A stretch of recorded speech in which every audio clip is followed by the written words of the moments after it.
In South Philly's Marconi Plaza, fiery debate over Christopher Columbus. Was he the famed explorer, pride for a generation of Italian immigrants who faced discrimination? So it made an impact on me because of my history, him being Italian, and learning that he discovered America. Or was he a brutal colonizer who stole indigenous lands? History is always a contest. Dr. Jonathan Zimmerman teaches at Penn about how history is written. The way the story gets told is through battle, is through debate, is through dialogue. Take Confederate monuments. He says most were built during Jim Crow into the 1960s amid a push in this country for white supremacy.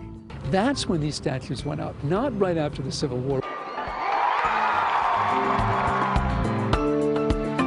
And now you see the push back, challenges over who we celebrate.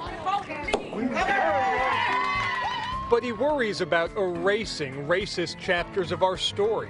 That actually will put off a real encounter with our history. Instead, he says, add context, the bigger picture. Some think statues should be sent to museums. I think we can remember without celebrating. And now the city says it plans to remove Columbus. They already boxed him up. The statue could be gone by July. Of course, activists already got the Rizzo statue taken down, calling it a win against police brutality. And today, new efforts to rename Philly's Taney Street, which honors Supreme Court Chief Justice Taney, the judge who oversaw the racist Dred Scott decision, which upheld slavery.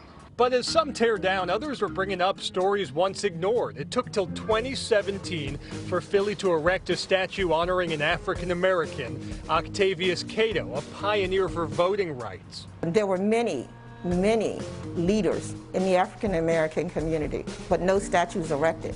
That's not history failing us, that's us failing history. Cornelia Swinson runs the Johnson House, a former stop along the Underground Railroad.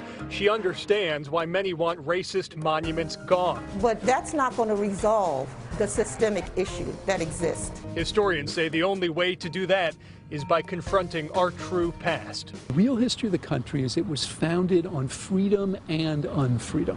And that's the complexity that we have to grapple with. It's not one or the other. It is both, all the time. In South Philly, Randy Gyllenhaal, NBC 10 News.